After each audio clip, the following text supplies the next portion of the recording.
Hello, listeners, and welcome back to a new episode of Never Seen It. This is a podcast about movies that we haven't seen yet. My name is Betsy, and with me, as always, is Trent. Hello, everybody. Today, we are continuing on with episode 2 of our 3-part series. It is Stripper Sunday here on Never Seen It. If it's Sunday, it's Stripper Sunday.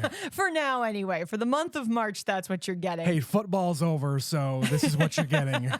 And we have moved on from 1996, just a slight jump into the future, to 1997. What was happening in the mid-90s? I don't know. This was definitely thematically a thing going on from about 94 to 98. But today we are pivoting to The Men, and we are covering 1997's The Full Monty, a movie that I have seen, but Trent, you have never watched this movie. I have not. So tell the listeners, what do you know about The Full Monty? I remember there was a whole big fervor about this movie back in the 90s. And of course, back in 97, we were in middle school / junior high. I was in junior high, you were middle school. There's a long story behind that. That's very, very boring. It's the same thing, just called other stuff. It's different things. Anyway, I remember there being a fervor about this, but not in the same way that there was striptease. Because again, like you said, this is about dudes stripping. And really, I don't know much about what the movie is. All I do know is that this is a male-centric movie, and I think it's not American. You're on the right track. Okay. And I think Tom Wilkinson is in it, too. Yes, Tom Wilkinson is in this movie. I think that's all I know. I know that there's at least one other actor you will definitely recognize, possibly two. Okay. One certainly more than the other.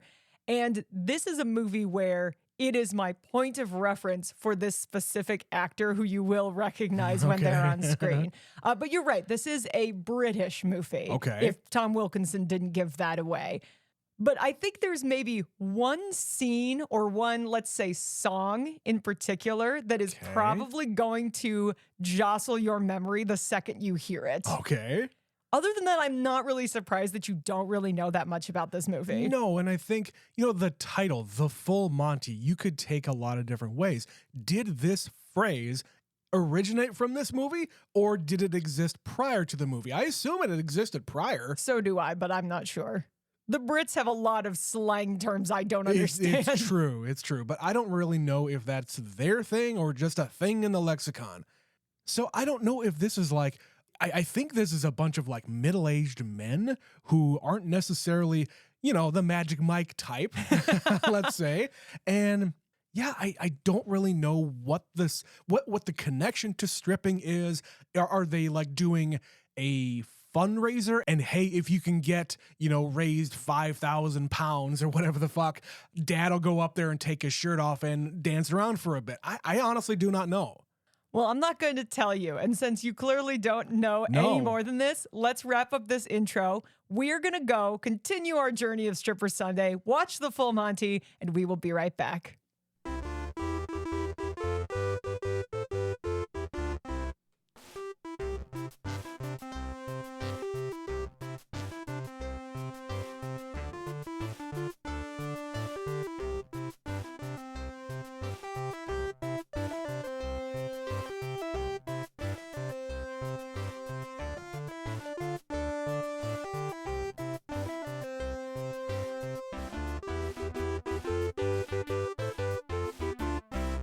And we're back. That was The Full Monty. Trent, what did you think? Man, there were some really unexpected turns in that movie, but I had a really good time watching it. Yeah, this is a movie that on the surface is about strippers, male strippers. Yes. But it takes a very long time to actually get there because there's so many reasons why they are choosing to strip. Right. And this is really a feel-good story from a feel-bad situation. It is. There are some really dark turns in this movie, but by the end, it's just fun. Oh yeah, this is a movie that in reality is about guys going through a really hard time who find camaraderie and friendship, and they do something that they would never do otherwise. Right. And it turns into a thing where at first they think it's kind of a joke, but then the town turns up to support them. Right. So there's all these themes of like community and friendship and hard times and being men and self-esteem and self-image. Like there's all these things going on. And like turning the idea of the male gaze into the female gaze, and men having to also take it when it comes to, hey, looking at the pretty girl on the magazine cover and criticizing her over one little thing. Well, dude, how would you feel if somebody did that to you? Yeah. Turn the tables. Objectifying and then being objectified. Right. And they go through a lot of emotional arcs. And that's the thing that you kind of forget about this movie. This was the feel-good surprise hit of 1997. This movie was made for approximately $3.5 million, and its global gross was just shy of $257 million. This movie made so much money. It was such a success. This movie was nominated for Best Picture in 1997. What the fuck? That is fucking wild. I didn't take the time to look up what it was up against, but the fact that in 97, this is a really wild choice. Like, this is not a traditional kind of Oscar baity movie. Like, in the 90s, they were all pretty safe kind of movies. And this one doesn't feel like a safe kind of movie. I feel like this is almost the Barbie of its era, because there are some heady things in Barbie and there's some heady things in this one, but by the end of it, it is kind of a feel-good movie. And you, like you said, I don't really know what the other movies that it was up against, but I am totally fine with this being up for Best Picture, because I got a little emotional. I did have I wasn't crying or anything like that, but there are some themes here that are very important, not just to guys, but just in general. There is a whole through line here about shame, and not only shame in, your body, but your ability to provide for your family, and shame about being made a fool of, and all sorts of different things here. And it's just put right out in the open. Like, it doesn't matter. None of these things that you're worrying about really matter. You can go and get another job. There are so many different ways to make money in this world, especially now as opposed to 1997. And you find the people, you find the family that is going to support you throughout your trials and tribulations, and you'll come out smelling like a rose at the end. There's kind of a thing here about brothers in arms, as it were. Like, these are all guys who worked at a steel mill. Yeah. And there's a lot of movies like this from the 90s, so I'd be interested to hear the perspective of a Brit who actually was living over there during this time, because this was definitely something that was going on. The industries were dying. Like, all the things that were booming in the 60s and 70s, they were kind of going the way of the dodo. All these little towns in England. Yeah. Like we saw at the very beginning of the movie, it's a fake ad for this town where the steel industry is really hopping. Basically, I don't know, like half of the town works there. Yeah, the future. A huge percentage of people work there. The future is here. This is it. We're all doing it. Everybody come here. Everybody can get a job. Everybody's making money. They're tearing down all the old Victorian slums, they say, so that everybody can have their house in the white picket fence. The American dream. Or the British dream in this case. Right. But like a lot of other industries, it fell on hard times. They didn't need it as much. Yeah. And it just started collapsing. So in these small towns in particular, the entire group of people that work there are all simultaneously put out of work. Yeah. And so they show the hard cut to what the steel mill looks like now. And it is a shithole. Like this place that they worked, and now they're just stealing whatever is left to make a couple bucks because they've been unemployed for 6 months. Yeah. And it's not just like the low-level working guys. It's everybody. The foreman, Tom Wilkinson, he also got fired. Right. And I've experienced being laid off. It sucks. Like, I got lucky. The last job I had before I have my current job, I've been with the company I work for right now for about 13 years. And at the end of 2010, all of us were told, hey, guess what, guys? The company is going under. Everybody has a 60-day notice that you can come in and work. You can go off and do interviews. You can do stuff at your desk. You can continue to work and get paid for doing this work. Doesn't matter. You don't have to give a 2-week notice if you go out and get another job. You're not going to get paid for going to get interviews, but everybody can just use the work computers to do whatever they need to. during that 60-day time, it was getting kind of down to the wire. Maybe about half the people from that group got jobs and just left. But when it came to me, it took until the final week. I had 2 days left before that 60 days, and I got hired. So they gave me the option, hey, when do you want to start? I can start tomorrow. Thank you very much. Right now, let's go. Let's go. So I left on that Wednesday that I got hired at the new place, and I started the next day, Thursday. Yeah, that's crazy. Yeah, and then that Friday, everybody that was remaining went out and had a big party. Right. But in this movie, because these guys have been doing one thing for so long, and there's people like this where they just only know how to do one thing, and it's the only industry they've ever known, and it's hard to find a replacement for that in a town like this where the industry is all dying. And I appreciate the fact that they also show the foreman here, Tom Wilkinson, like you said. He's also out of work because, you know, if the entire place is shut down, everybody has to go. You know, HR, the guy who cleans the toilets, the security guards, everybody is gone because there's no need for it anymore. And I remember when I was laid off, I think, honestly, throughout all these years, I fully believe that I ended up with the best job out of everybody, including the management from that company. So it's really strange. And they show what he goes through here in this movie. And Tom Wilkinson's character, it's tough to watch him in this movie because number one, he passed away, and it makes me sad because that's pretty fresh still when we're recording this. But he hasn't told his wife. There's all these themes in here about being a man and being the breadwinner, and this is a very like baby boomer, the best times of our lives. This was a great industry in a great country. And you're expected to have your wife be at home and you bring home the money. The wife isn't working. No. Why would she? Because the man is supposed to bring home all the money. Yeah. So he can't bring himself to tell her that he failed, even though it's not his fault. It's not his fault he got laid off. What's he supposed to do about it? But the shame is still there. Yeah, it's very, very real. And he finally, after months, gets an interview, and the other guys are following him around, giving him a hard time, and they distract him during the interview, and he kind of tanks the interview. And he has this scene where he has a meltdown where he's just like, that I could do that job, you know, sleeping, standing up, and you fucking ruined this for me. And he has an absolute breakdown, and it's really emotional. Yeah, everything was hinging on this one thing. Like, he's been out of work for 6 months.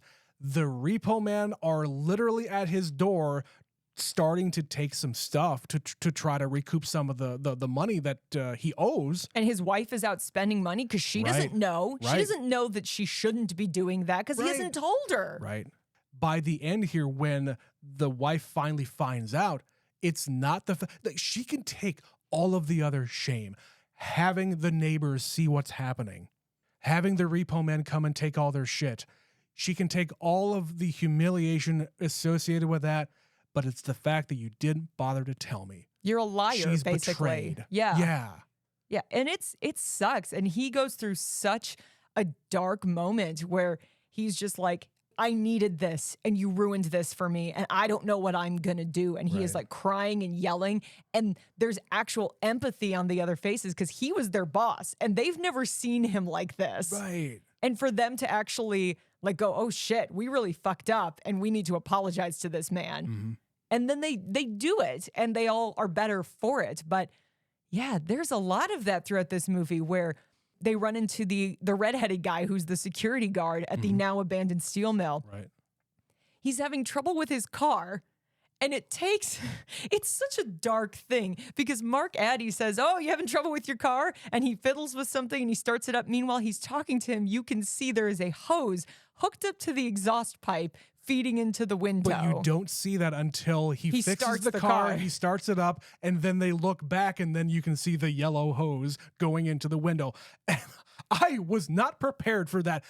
I did think that there was something here because Dave looks in the window saying, hey, I know you. You also got laid off, and you're looking kind of peaked right now, buddy. You know? And fuck, like right after that, they're talking about different ways of offing yourself. Oh, this stretch is like full of absolutely dark humor. Yeah. Like it's really funny, but also it is coming from guys who also are on that precipice of but maybe we're serious about it. He's literally in the car. He gets it going. And Dave goes, okay, well, have a good day. He rolls up the window and he gets about 10 feet down the road after the guy rolls up the window, realizes what he's looking at, and comes and pulls him out of the car.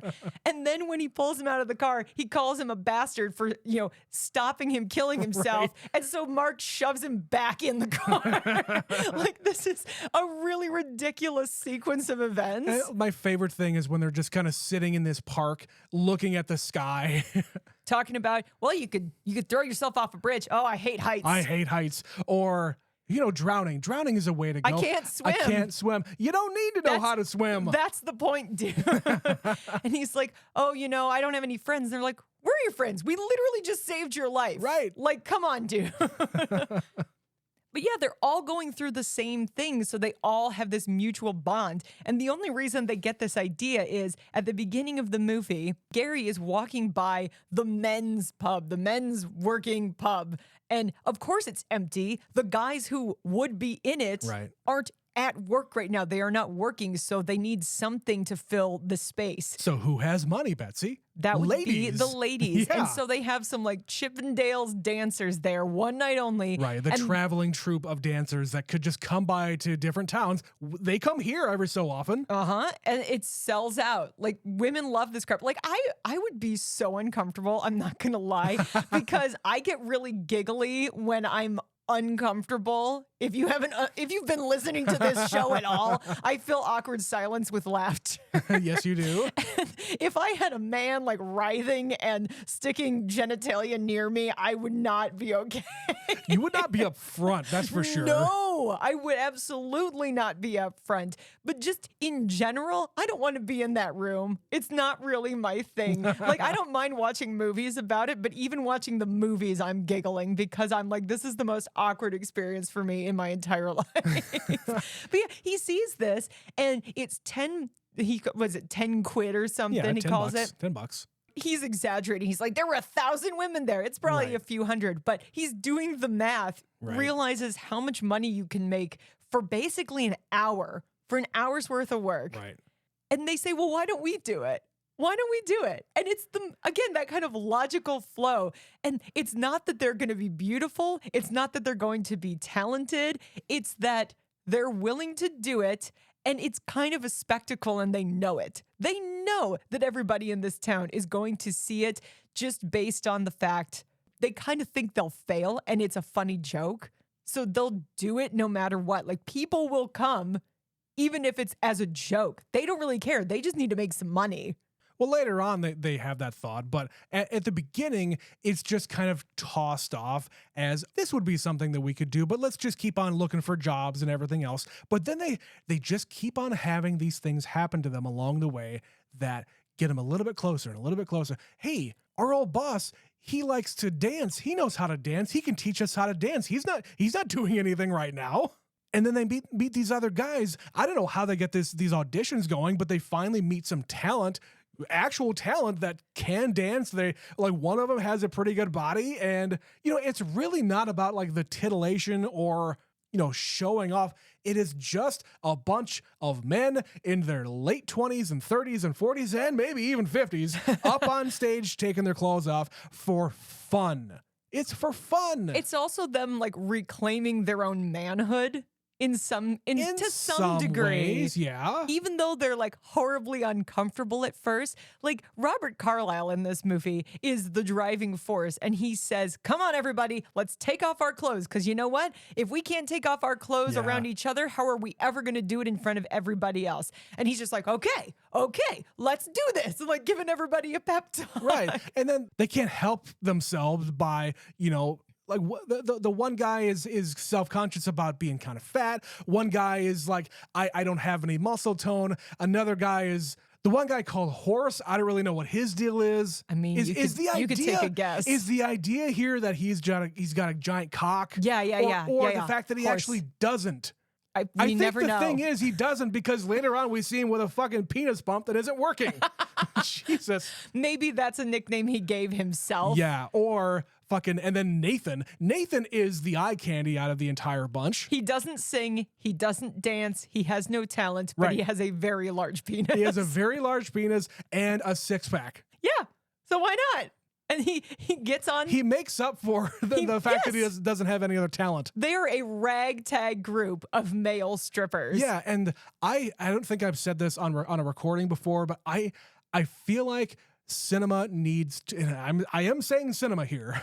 I feel like movies and cinema and film just needs to embrace the fact that the male body is hilarious. It just is. But it's also nothing to be ashamed of. It's just how you are. It is weird to watch a movie like this with men being so self-conscious about their own bodies. Yes, that's what's unique here. It's not something that you get in movies a lot. And if it is, it's done as the absolute butt of the joke. Right. And, with Dave, he is the husky guy. He's not even fat. No. Like, let's be real. But he is so self-conscious and he's feeling so bad about his situation. Like, he's feeling kind of emasculated to some extent. He doesn't have a job. He can't get work.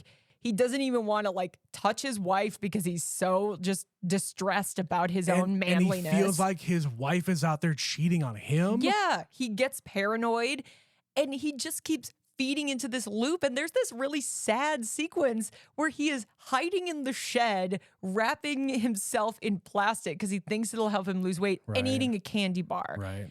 It's very sad because he doesn't need to do this. I appreciate they're not throwing him into the comedic fat guy route. Yeah. There's a lot of movies that do that where it's hilarious. He's so fat. Look at him in his tiny shirt. And this movie really doesn't do that. No. It's done with a lot more empathy. And that's why it's unique to see this. And then everybody else is just like, here I am. I'm very skinny and pale. And I'm a ginger who can't go in the sun. Or I'm an old man with gray chest hair. Right.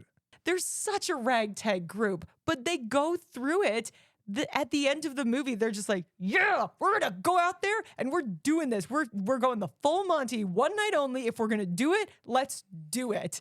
And you were reading that they did. They actually, all 6 of these actors in this movie truly did a performance where, woo, everything was out. Yeah, and they have the entire room of hundreds and hundreds of extras, plus the other actors from the movie. And the crew. And everybody else. They're all watching the performance. They're having a grand old time. But then you need to have the genuine reaction from the crowd when they do take the hats off. And here you go. And of course, that's how the movie ends is you get them from the backside. So you see all their butts and they throw their hats and it's a 90s freeze frame to end all 90s freeze frames. How many Best Picture nominees end with the movie. A bunch of middle-aged white guys' butts on freeze frame? My favorite thing about that moment, besides the fact that it is a freeze frame, is the glaring light between Tom Wilkins's legs. The strategically placed light obscuring some of his bits. Well, let me tell you, you were reading a little bit about the behind-the-scenes stuff about this movie and things that have happened afterwards. It was obviously a major hit, as I said. Yep. And they did adapt this for a Broadway musical. This is a stage musical. Not far after this came out either. It was the early 2000s. Was it really? Yeah. Oh, wow. Okay. But I saw a performance of it at an awards show. I think it was probably the Tonys or something. I'm pretty sure this made it to Broadway. But that is also how the show ends, where the guys on the stage are stripping. And that's basically the effect they do. They shine a blinding white light into the audience so you can't see anything. Okay. Because I'm sure they aren't truly naked when you're doing Broadway. They have a little something covering it. Of course. But yeah, that's how they conceal it, is they whip off the hats and at the very same moment they blind the audience. And it's pretty brilliant that they managed to kind of steal something from this movie. They just turned it around. So we talked about Tom Wilkinson being in this movie. He was the one that you knew was in this. Yes. A couple of the other people that you didn't know, but the one I said you'd identify was obviously Mark Addy. This is the guy who played Robert Baratheon on Game of Thrones. But he was also, before that, in A Knight's Tale. So that's kind of where you really knew him from, was that the before. first thing I ever saw him in was definitely The Knight's Tale, and then he just kind of went away. He did a few things here and there, but then he got really famous for being the king in Game of Thrones. For a little while, anyways. For a little while. Nobody really. Minor spoilers. Nobody really lasted much in Game of Thrones, so that's not a spoiler. Everyone in Game of Thrones has a lifespan, a limited lifespan. Yeah. But yes, I don't know when I saw the full Monty for the first time. I'm pretty sure I saw this either while I was still in high school or very early college. So it was not that many years after it had been out. So this is the thing I actually know Mark Addy from. Okay. And then he was on a CBS like TV show when we were in college or in high school or college. Do you remember what? I think it was called Yes, Dear. Oh, right. I know that one. Is that the one? With With Michael Malley. Is that the one he was on? I don't know, but I know the name. We'd have to look it up, but I watched a little bit of that. I want to say it was that he was on. So he kind of did a lot of American sitcoms. Then he started doing all these other movies, and then eventually Game of Thrones. Okay. But all the time, I was like, that's the guy from the Full Monty. That's the guy from the Full Monty. All right. And Robert Carlyle was actually a little bit more famous at this point because he had already done Train Spotting. Right. And I have seen Train Spotting just the once, and that was back when we were first dating. Yeah, I did You showed me that one. I did make you watch that. I regret it now because now we can't do it for the podcast. Well, right. We could do the sequel, though. He's in that, too. But I do not know him from anything else. I mean, I don't even remember Train Spotting. I think the American audience of today best knows him from Once Upon a Time. That is the biggest thing he did in recent memory. Okay. He played Rumpelstiltskin. All right.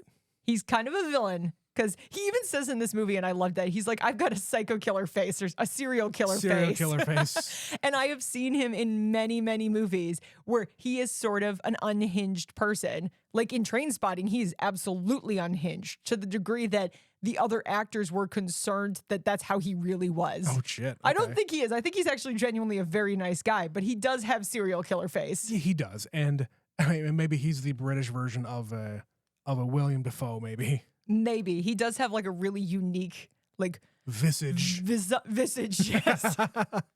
And pretty much everybody else in this movie is just a very British actor. Yeah, I don't recognize them. Could have been somebody off the street for as far as I know. The only other person I recognized was Dave's wife, because she is on, as I said while we were watching this, she was in an episode of Doctor Who during the David Tennant era, and it is one of the most terrifying episodes of television I've ever seen. I'll take your word for it. Seriously, she is freaky as shit, and it comes down to, I don't know how this is going to end, and I'm getting very concerned. Oh, God. Like, it gets very, very, very intense.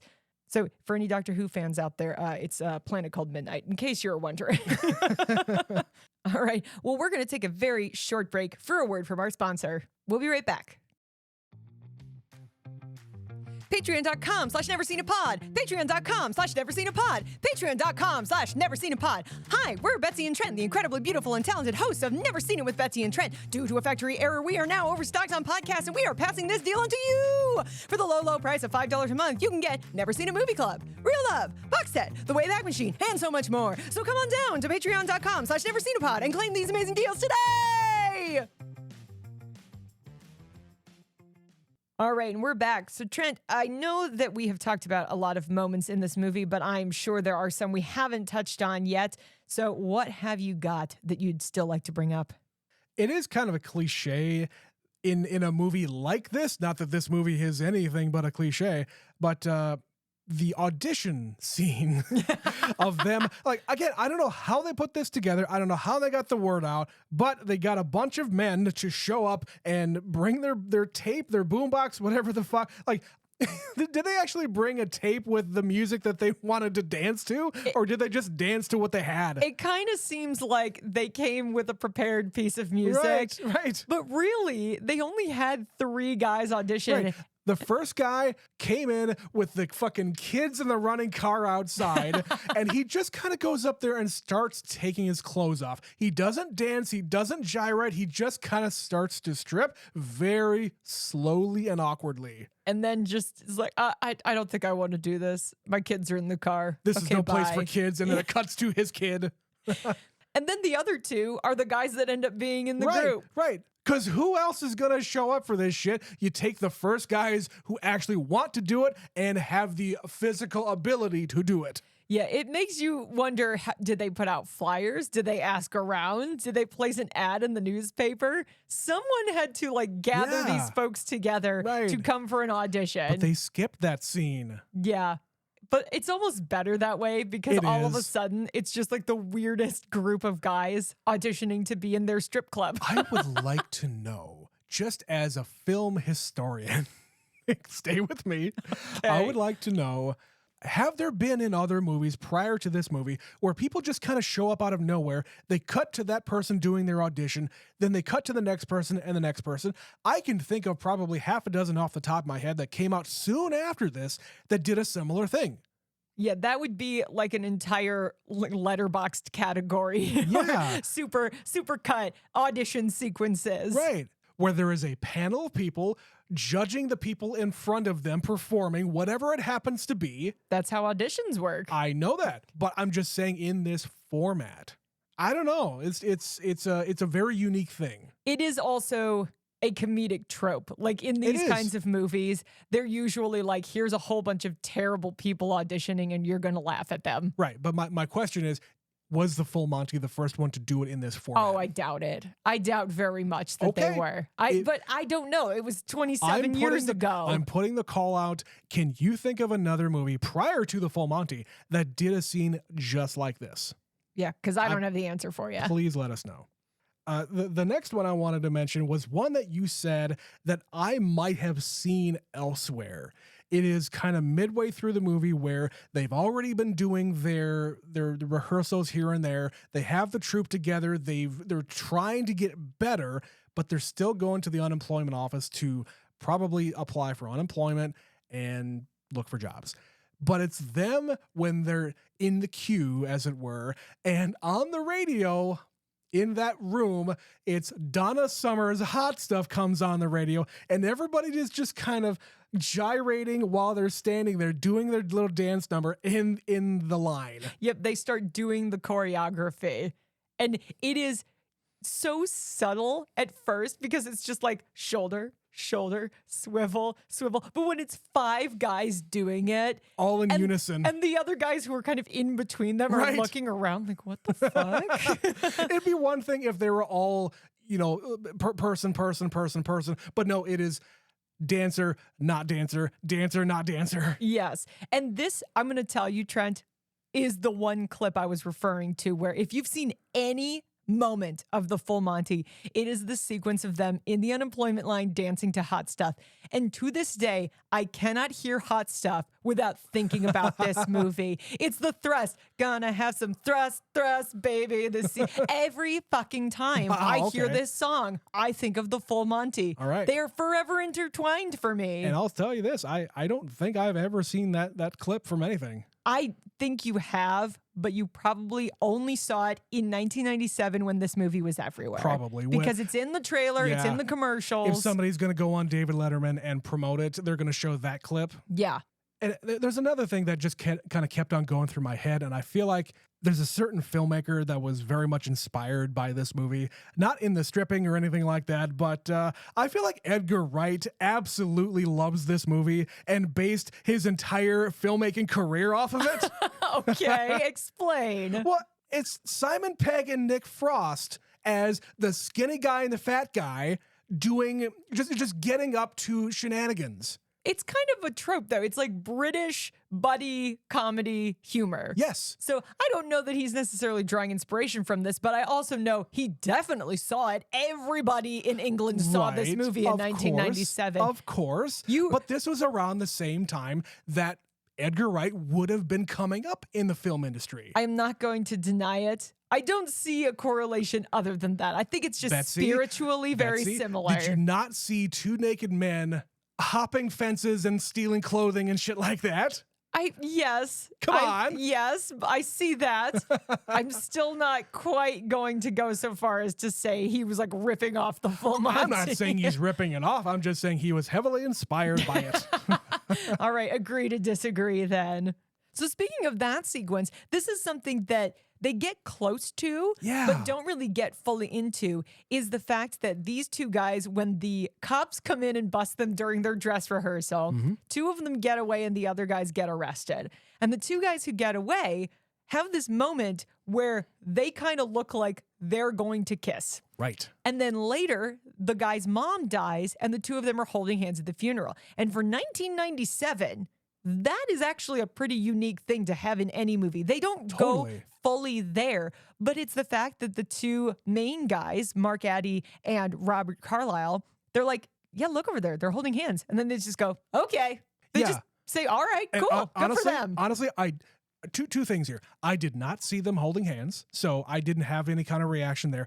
And this is also when I looked over to you and said, man, there's a lot of this movie that it's just going to go over my head here because I can't understand what they're saying. The British dialect, the language choices. When they are at the funeral, they're kind of leaning on the car having a cigarette. I assume that's where they're talking about that. But no, I didn't understand a goddamn word they were saying. You were saying that in some American theaters, they actually handed out little pamphlets that were like dictionaries. Right, I read on IMDb that they put out little flyers at some theaters saying, hey, okay, when they say this word, it means this. Or when they say this phrase, it means this. Because it's a great movie, but I can completely understand how American audiences had no idea what half of the time they were saying. This is what, like a year before Lock, Stock came out?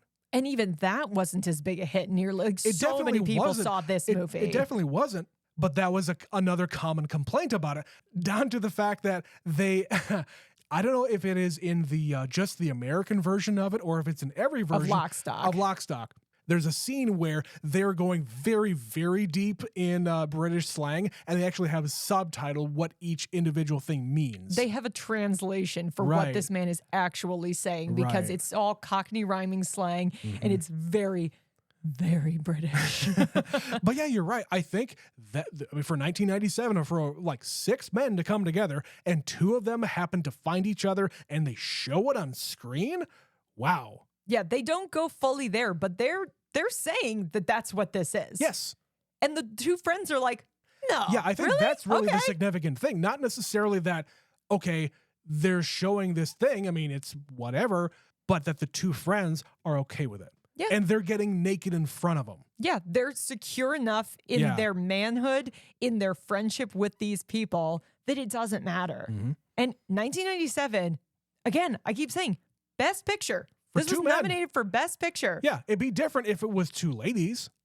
I don't think it matters what it would be in 1997, though. You're right. I think it is a bigger deal that it is 2 men than 2 ladies. Yeah, fair enough. But it's just this small moment that I kind of forgot is in this movie because they don't really make a big thing of it. It's just it is another element of the movie. And they drop it. After that, there's nothing. Yep. So another thing that happens a lot in this movie is Robert Carlyle has a kind of contentious divorce situation happening where he and his wife have long since separated, but they have custody of their son. And he's kind of a bad dad, but he's not a bad dad. He's trying. He just doesn't always make great decisions. No.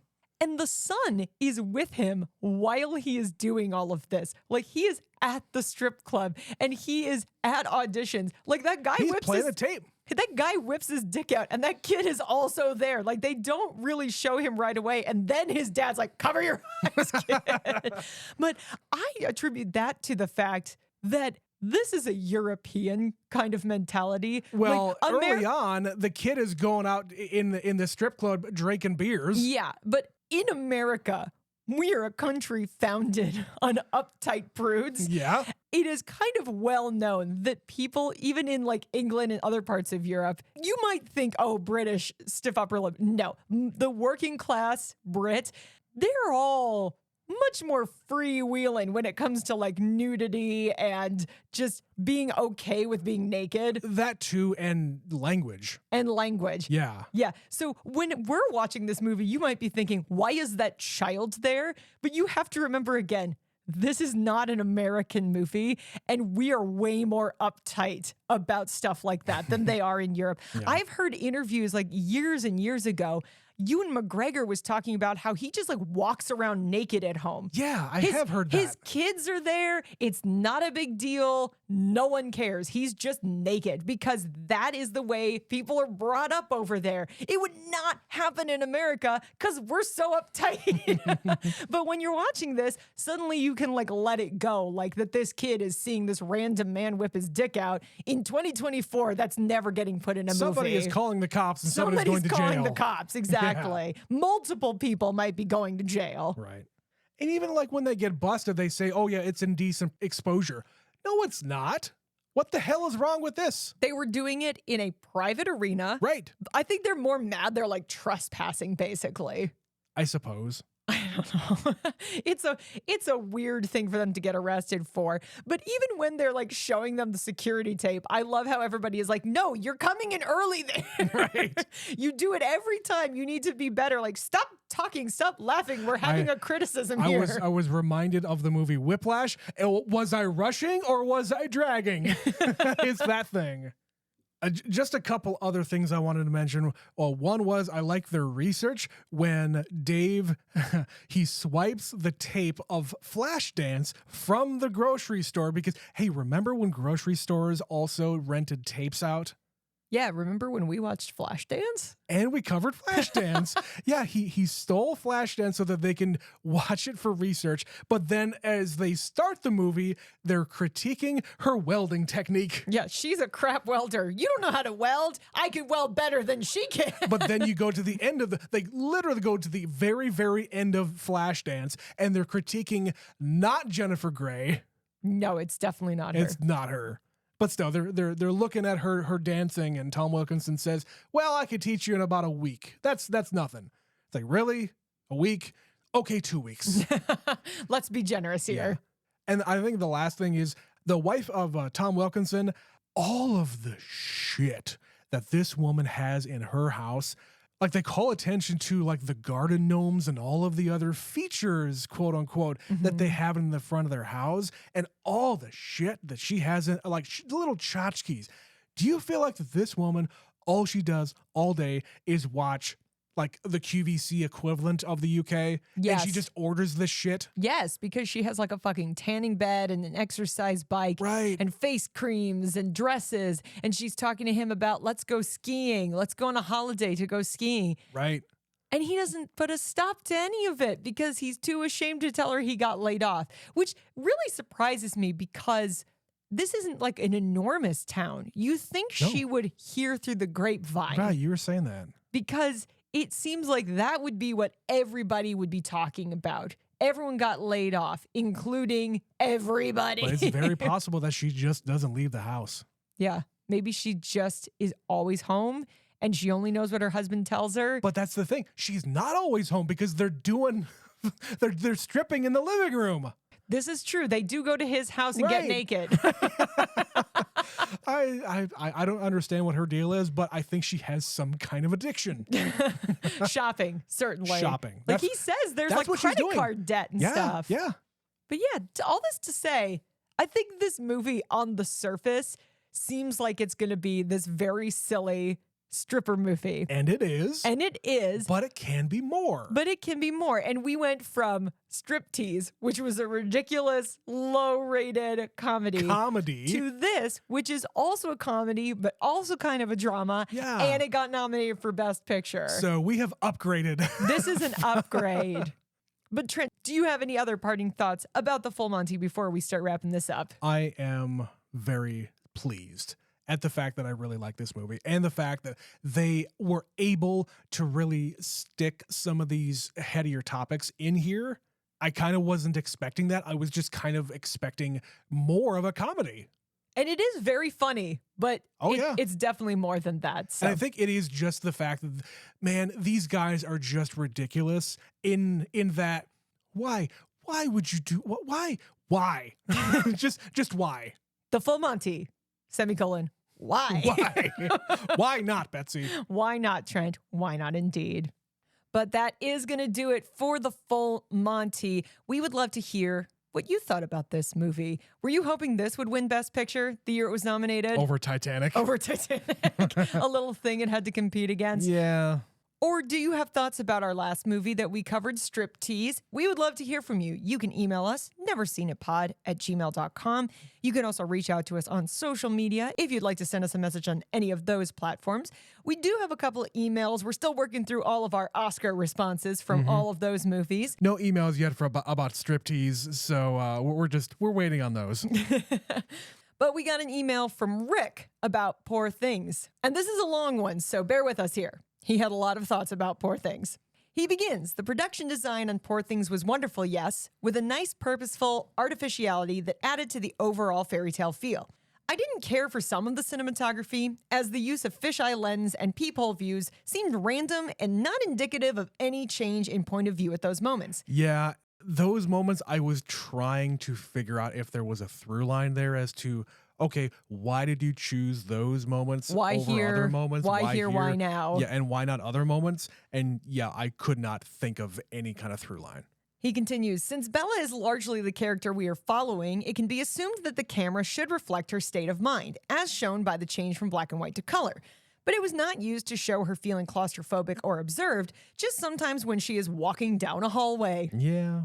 Something I was thinking about when watching was that I felt the film was providing commentary on the sci-fi and fantasy trope of, quote, born sexy yesterday, showing how men would fall in love with a woman just because she looks like Emma Stone, even when she literally has the mind of a child. Yeah.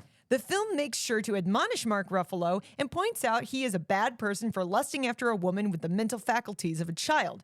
But Rami Youssef also wants to marry her, despite him being her caretaker and knowing she has the mind of a child, thus making his relationship with her all the more problematic. Yeah, he's kind of worse, isn't he? It is kind of a weird dynamic when you stop to think about it. Yeah.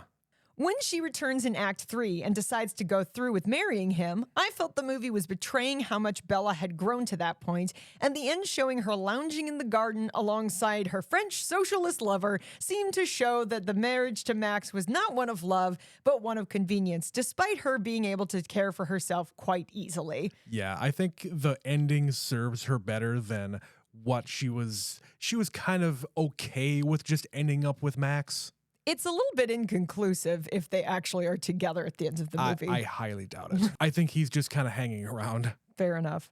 All right, we got a lot more to get to. This is a long email, like I said. Yep. Speaking of Act 3, I also feel the film stumbles a bit here, as the introduction of the husband/father let us know who Bella might have been had she been raised in that environment, but ideas talked about earlier are forgotten here. When Bella is in Paris, she learns about socialism and the means of production, and one assumes the ruling class and how the many can band together to throw off the few. We are then shown a cruel master who so distrusts his staff that he carries a loaded pistol at all times, and we see how they dislike their lot in life but are unable to change it.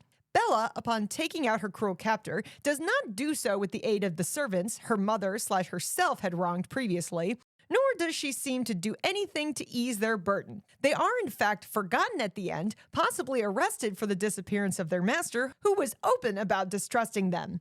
This class consciousness she developed seeing the dying children on her cruise, and the things she learned in Paris are forgotten for the last shot, as she has seemingly taken a large inheritance from her father figure, possibly also wealth from her goat husband/father, and now lives a charmed life as she goes to medical school unconcerned with her own financial stability. Yep. For making so much of her journey being about developing a moral compass and having compassion for the poor, I was left wanting a bit with the resolution. It's almost as if people who are espousing a lot of these, socialist ideas find themselves in a little bit of a different position when they find themselves in the money, as it were. Apparently in the book, it is a lot more overt about how she reacts to the poor people and how that changes her. Yeah. Like, it's very much more get rid of the money, help other people. Yeah. And they didn't really take that approach in the movie. Not to disparage, people who are fighting for the cause, let's say, but it's a little bit different when you have the money as opposed to not having the money. It's easier to talk about, at least. It's a lot easier to say no when you don't have any. Yeah. When you suddenly find it, suddenly you go, need to think about this. Right. All right, we're almost through this one. He concludes, minor points. Godwin's father removed his stomach juices and his experiments were the cause of Godwin's scarring. He mentioned being a eunuch and how his thumbs were vivisected as a child. Several of Bella's dresses reminded me of Disney princesses, specifically her blue jacket / yellow skirt combo being a close facsimile of Snow White. You mentioned that men were the only bad people she met, but the madam of the brothel was also cruel to her, biting her ear so hard she drew blood without consent from Bella. Indeed. And then trying to do it again later and immediately going to bite elsewhere when Bella withdrew, again without permission. I also thought they were going to do a Willem Dafoe brain swap at the end. Yeah. New mic setup sounds great. Hey. From Rick. Thanks, Rick. Yeah, I fully expect that there are a lot of other fairy tale references in here that are present in the book, but maybe are a little bit more subtle in the movie. I appreciate the call out to Snow White. I hadn't really picked up on that, but you're right. It's very possible that was an intentional choice. And her long black hair, you know, there's plenty of those, I'm sure. I said it when we did that episode. I really hope people take up cosplaying as Bella Baxter. I want to see that. Because her costumes are fantastic. Yeah. But thank you for those thoughts, Rick. We appreciate your insight on that movie. We do have one more email from our super fan Stephanie about Poor Things, because like we said, she was cranking these out in the final hours before the Oscars. She begins, this movie is kind of hard to describe. Yeah, think? When you try, you sound insane. It reminded me of Edward Scissorhands, but with lots of graphic sex. Honestly, Emma Stone is fantastic, and Mark Ruffalo is insane. Everything Bella does is logical to her. I do get hung up on the sex with the person with the brain of a child. There are some incredibly funny moments, and I love some moments. Overall, though, it may just be a little too weird for me. You have to take that leap if you really want to enjoy this movie. You have to embrace its weirdness, and I think it really spoke to both of us because it is weird and because it is going there. If they pulled back too much, it would not have been as good. It has to be so out there and so bizarre to work. Otherwise, it would probably not have been nearly as good. Indeed. She continues, poor Felicity, poor God. His father was horrible. I wondered why they didn't put God's brain in her husband's body. It would have been great for God. Godwin, by the way. Godwin, yes. I do not like the fisheye shots. The whimsy is fun. The costumes are great and very intentional. The sets are beautiful. There are a lot of little details that were so interesting, but I am sure there are more that I missed. I can see Emma Stone winning. Hey, it's like she sent this before the Oscars happened. So she said, I can see Emma Stone winning, though I have not seen Killers of the Flower Moon yet. Referencing Lily Gladstone. Yep. Mark Ruffalo was fantastic, but I'm not sure if he will win. Nope. Costumes and production should for sure win. It may win Best Picture, but it was not my favorite. You got two of those. This week, I watched Nyad. Annette Bening and Jodie Foster are great. Diane Nyad is so interesting, and I found her story way more compelling than Maestro. Okay. If we're going through the Netflix exclusive content this year. Yep. She concludes, I still have to watch Killers of the Flower Moon, Oppenheimer, and The Zone of Interest, and have 10 days to go. Let's go! From superfan Stephanie. Yeah, so just to let you know how far back in our email mailbag that we are reaching to read these. But thank you again, Stephanie, for sending that. And we look forward to reading more in our coming weeks. But yes, thank you, Stephanie and Rick, for your emails. As always, we love hearing from any and all listeners. So tell us, what did you think about Poor Things? Was it too bizarre for you? Did you love Maestro? Do you have scandalous, controversial opinions about the Best Picture nominees from this year? The season might be over, but I'm not done talking about it. If you want to talk about it some more, I don't mind. Yeah. Email us all of those thoughts, neverseenapod@gmail.com. As I said, you can also reach out to us on social media. We're on Blue Sky, Twitter, Facebook, Instagram. Look up Never Seen It with Betsy and Trent. You're smart. You can find us pretty easily. Easy. While you're out there surfing the web, we would love if you go to where you listen to podcasts, write us a review, tell everybody how fantastic we are and how much you love us and why they should listen to Never Seen It with Betsy and Trent. While you're there, rate us 5 stars. And if you feel like you haven't gotten enough of us from this episode, you know what you can do? You can go on over to patreon.com/neverseenitpod, where we have 4, that's right, folks, 4 individual extra shows, plus some other stuff that we've been putting out there. And all that can be yours for a mere $5 a month. I keep saying it. It is the silliest, goofiest stuff that we have done to date with this podcast. I can attest, an episode that we recently did was probably one of the stupidest movies that we have ever covered. And I was laughing so hard I was crying. So you can look forward to that if you join patreon.com/neverseenitpod. But that is going to do it for this episode. We have one more episode coming at you next Sunday for Stripper Sunday, where we will be covering 2019's Hustlers. So until that time, we hope you have enjoyed this episode. Thank you so much for listening all the way to the end. Until next week, this has been Never Seen It. My name is Betsy. Hey, my name is Trent. And we will see you next Sunday. Stripper Sunday rolls on.